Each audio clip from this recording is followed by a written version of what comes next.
So as I promised, I'm going to show you how you can use object orientation in a more real, practical example. Perhaps not for scientific people, but it's more like interactive stuff. So what we're going to use today is something, a user interface library called Kivy.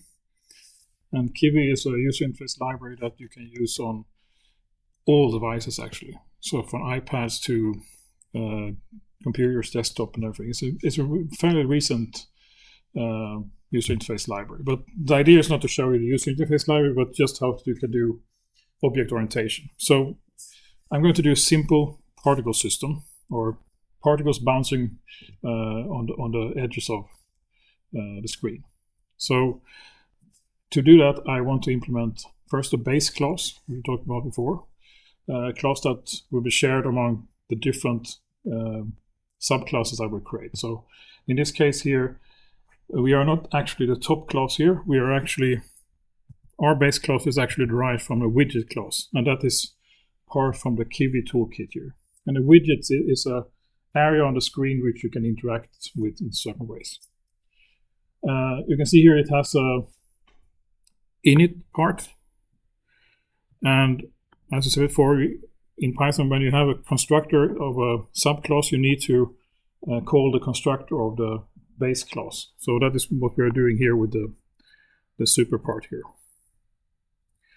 A particle needs to have a coordinate, a position, so we store self x and self y coming as input to the constructor. We store a color, and we need a velocity here. And what we do here is just create a random velocity here. So this is part also from the Kivy library. We need to update the particle position in some way. So what we do here, we add an update method here that will move the particle forward with the velocity. And we also give a default time step of 1/60th of a second. So we use the screen update refresh to move along. So if you don't give anything, it will be 1/60th of a second. And then we just do multiply the positions and calculate a new position. And then we also check if it is close to the walls, and then we reverse the speed. So it's a very simple particle system. And this doesn't draw anything, this is just for the updating of the position. Then we need to be able to draw the particle itself. And as this is a base class, it doesn't have a shape, so we just give it some kind of basic thing. So we clear the canvas, and the canvas here is actually the widget part of the. So that is only the widget that is being cleared, so not the entire screen. And self.pos is actually a property of the base class, so that is the position of the widget. So we just pass along our own coordinates to and assign that to the attribute pos. And then we have a animation canvas that is basically the window that we are going to use. And here we also have a constructor, and here we define a list of our own particles that we are going to simulate. We'll create in the first part here 50 particles.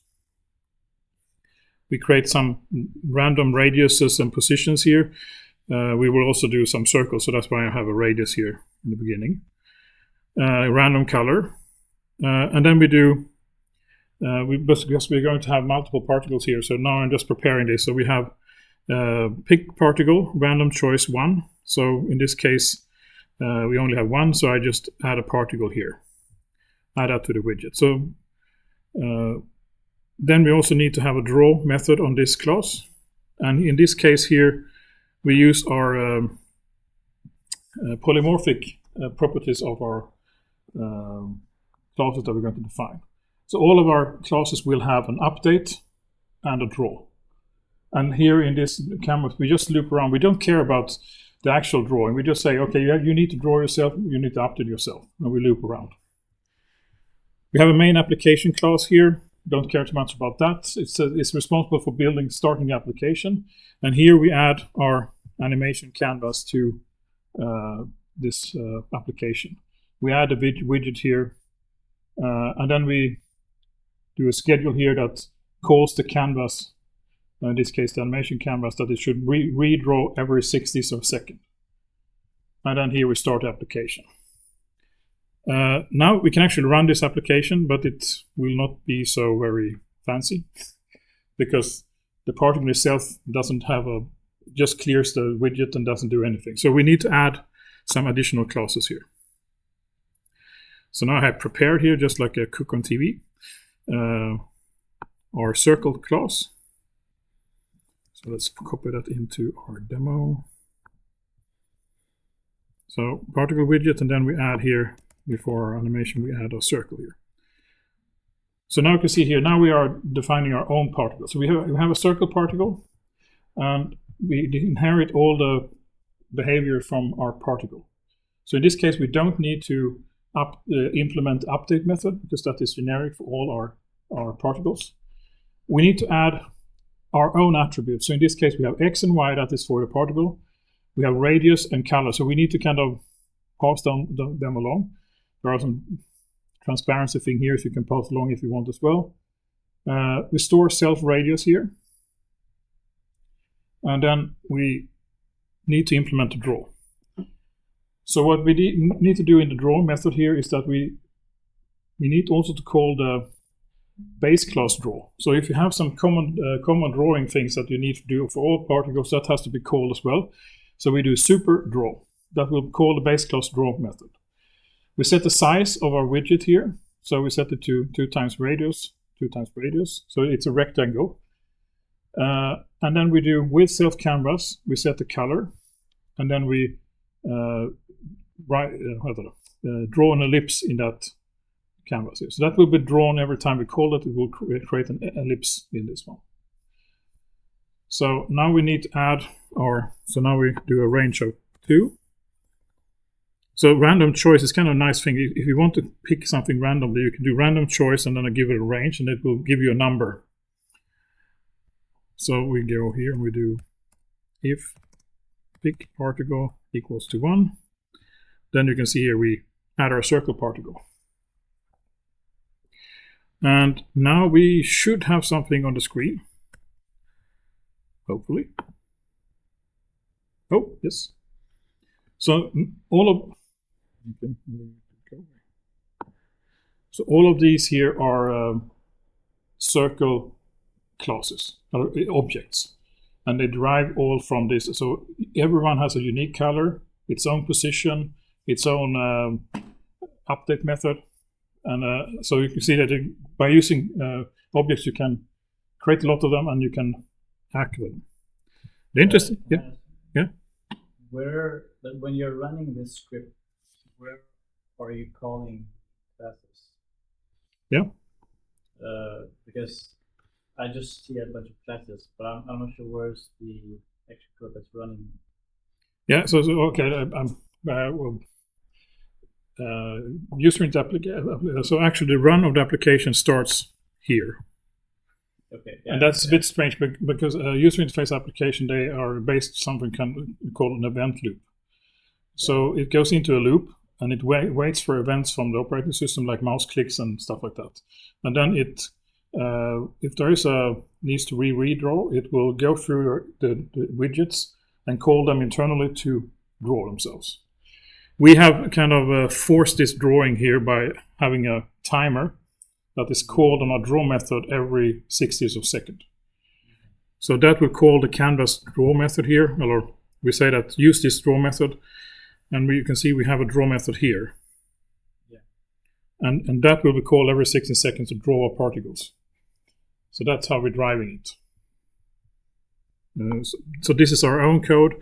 The other thing is the Kivy thingy. So we just give it here, please call this every 60 seconds to draw. So then we first call update, and then you can see that regardless of if we have a circle or a particle, this works anyway. And also in the circle class, you said that you had to, here for the draw method, you had to call the like the super draw. Yeah. Why was that necessary? It doesn't have to be necessary. But it could be something that you have a base class that handles, that stores the line color, the background color for all the shapes. And then perhaps you need to do some drawing of that before you pass it along. So I think that you could have done like move this part. So for example, self-pos is something that you have to do for every particle, regardless of its updated position. So the common things are there, and if you don't call draw, this will never be called. So you delegate, but you need to be able to. The same thing with the constructor. You need to first call the base class constructor, and then you initialize your own constructor.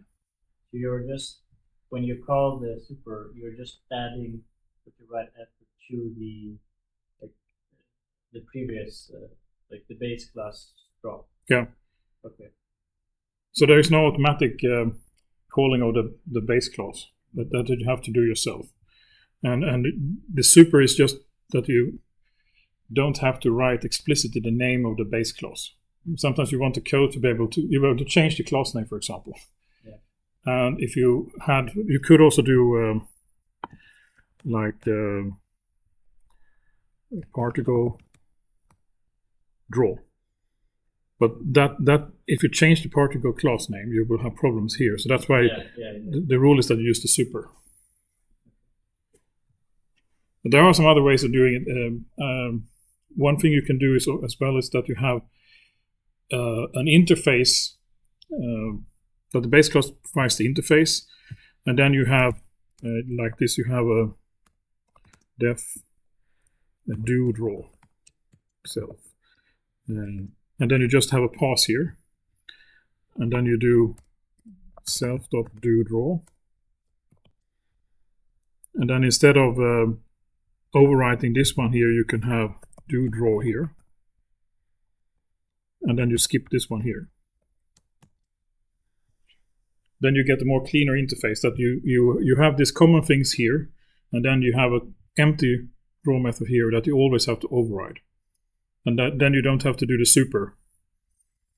You know that now it's your turn to draw. Everything is clear now. You don't have to call my super. So this is also something you can decide on if you want to. That you can see that in other languages you have an abstract interface that is basically just contains empty methods that you need to re-implement. And this one is an abstract method here that you need to re-implement to do the drawing.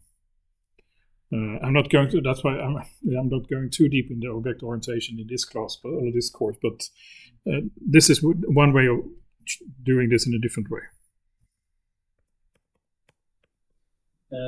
One last question. You last lecture you also mentioned that you have the parent and the child kind of interaction, but you also had some other where you don't inherit all of the methods from the parent, but just some.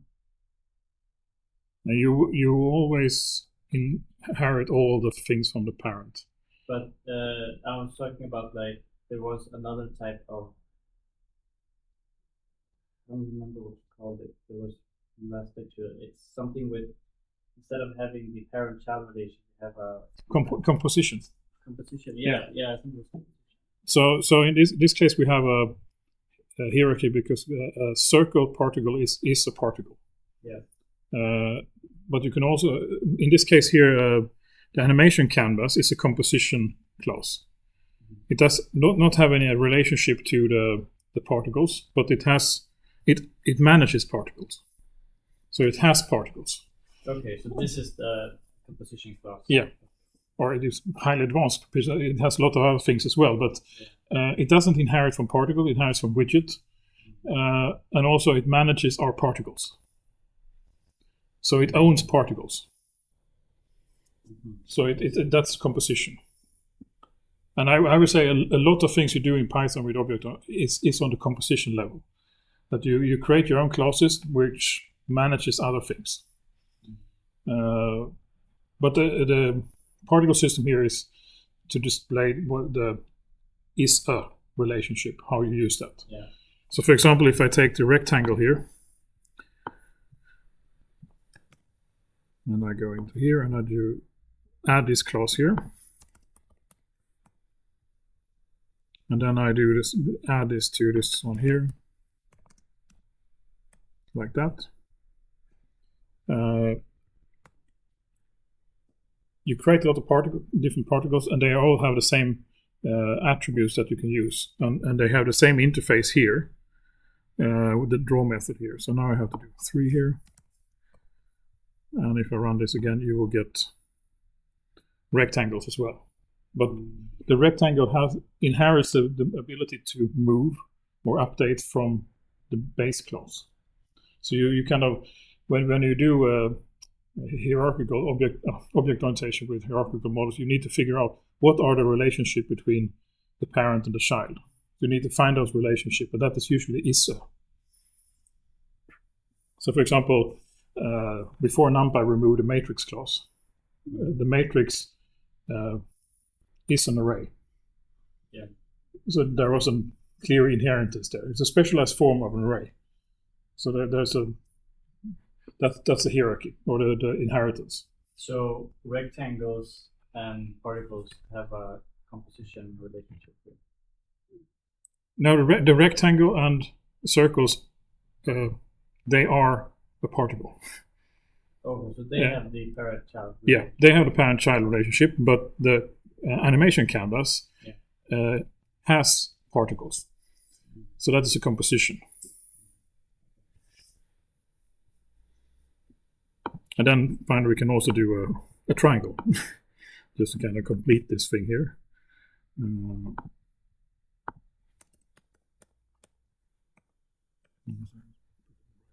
There.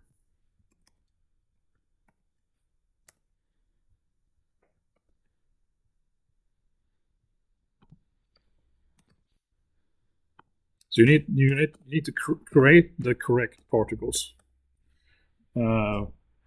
That you always have to do. So but in the loop here itself, it doesn't care about the type. It just cares about that there needs to be an update method and there needs to be a draw method.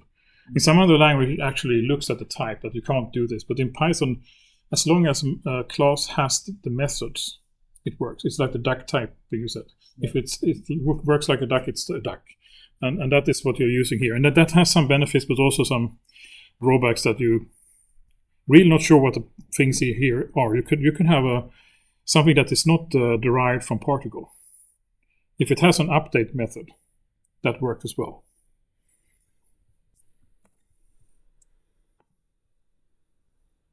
So now I have all of them.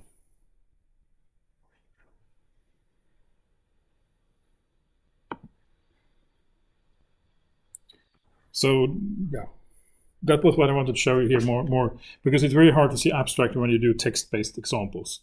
This is a clear example, and you can also see it when we go through the user interface lecture with Qt. Qt is a large class library, and there you will see a lot of is-a relationship. So you start with a Q widget, and you go down to a button, which is a Q widget. You have labels, which is also a Q widget, and then you have a large hierarchy, because there you have a lot of shared behavior. All the widgets need to be able to draw themselves on a window. They need to be able to interact with mouse. So the user interface libraries lend themselves really well to object orientation.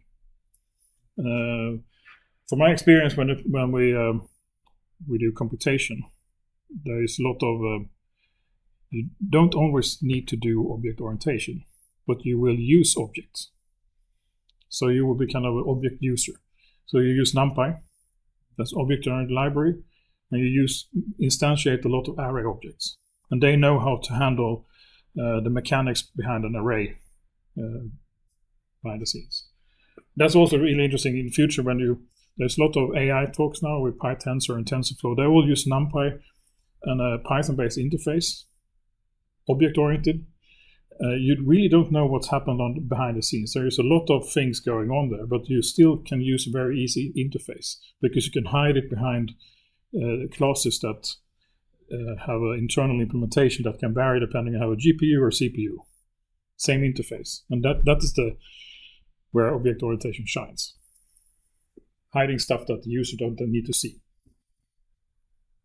I mean, you can NumPy can have different implementations of the array multiplication that is inter-libraries or AMD libraries, but it's the same Python interface with the same objects we interact with. And that is the benefits. So I think I don't do so much more here. I'll stop this. Hopefully